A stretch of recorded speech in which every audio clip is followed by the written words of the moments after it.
So hey guys, welcome to আজকে তারা এক সেকেন্ড, আমি ডেটটা ভুলে গেছি। আজকে ডেট ভুলে গেছি আমি, এক সেকেন্ড।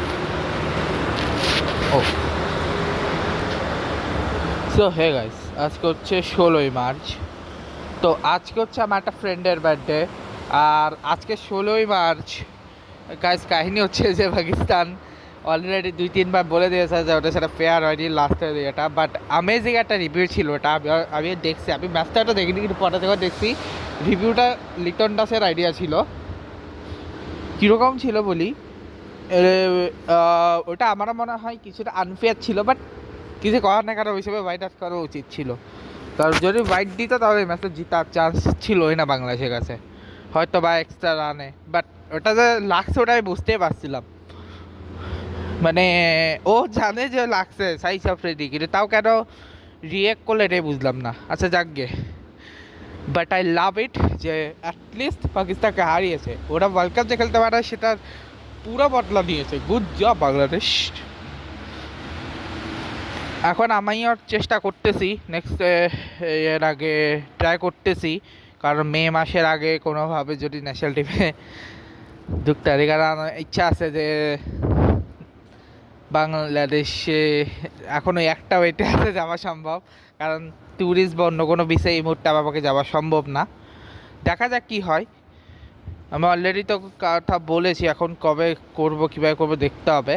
আর সবথেকে বড় বিষয় হচ্ছে যে তোমাদের সাথে, তোমাদের জন্যে যে আমার সামনের কিছু আজকে, আর আমি তোমাদের একটা কথা বলতে চাই যে আমার না কিছুদিন পরে, মানে একদিন এমন আসবে, মানে কিছুদিন পরে হচ্ছে আমি চেক করবো যে কোন দিন কোনো ম্যাচ নেই। ওই দিয়ে আমি চিন্তা করছি যে আগে যে প্রিভিয়াস ওয়ার্ল্ড কাপগুলো হয়েছে, প্রিভিয়াস ওয়ার্ল্ড কাপের যারা হয়েছে, মানে সবগুলো স্কোর কার্ড পুরোটাই তোমাদের দেখাবো। আর আজকে প্রচণ্ড বৃষ্টি হচ্ছে, তাই আজকে ওয়েট করছি, কারণ আজকে বাবা আমাকে নিয়ে যাবে বসে। সো দেখি কতক্ষণে আসে। আর প্রচণ্ড ঠান্ডা। বাট কিছু কথা তোমাদের আমি বলতে চাইবো যে ইন্ডিয়ার, আমি হচ্ছে আমার দেখি কোনো আমার স্প্রিংয়ে দেখি কোনো ট্রিপ আসছে কিনা, বা কোনো বড় ট্রিপ আসতেছে কিনা।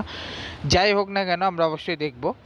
আপাতত এই ব্লগটা নিয়ে একটুই বলি যে আমরা আজকে তেমন বড় কিছু করতেছি না, কিন্তু তেমন ছোটো কিছুও করতেছি না। আজকে শুধু আমরা কিছু জায়গা নিয়ে কাজ করব, লাইক হচ্ছে 2-3টা জায়গা বলতে গেলে। যেমন হচ্ছে আমরা না তোমাদের ভাই, আর মেইন কথা হচ্ছে যে আজকে 16ই মার্চে, আগামীকাল হচ্ছে স্পেশাল ডে, কারণ আগামীকাল হচ্ছে বঙ্গবন্ধুর জন্মদিন। তো দেখা যাক কী হয়। আর আজকে ব্লগটা এখানে শেষ করছি। আর স্বাধীনতার মাসে পাকিস্তানকে হারাতে এখন র্যাঙ্কে 9 উঠে গেছে। এটা যদি 23 তারিখ পর্যন্ত মেনটেন থাকে তাহলে বাংলাদেশ কোয়ালিফাই করে যাবে ওয়ার্ল্ড কাপে। মানে ওয়েস্ট ইন্ডিজের এর মধ্যে কোনো সিরিজ যদি 23 তারিখ আগে না থাকে তাহলে ঠিক আছে। আর আফগানিস্তান শ্রীলঙ্কার ম্যাচটা ইউএইতে হওয়ার কথা ছিল, বাট ওটা ক্যান্সেল হয়ে গেছে, জানো তো পরিস্থিতি। আর দেখা যাক কী হয়, কারণ এখন অনেক পরিস্থিতিতে ঝামেলা হয়ে গেছে,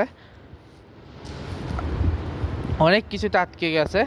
দেখা হবে তোমার সাথে next. Good bye guys, good bye, thank you so much. Next দেখা হচ্ছে নেক্সট। Good by.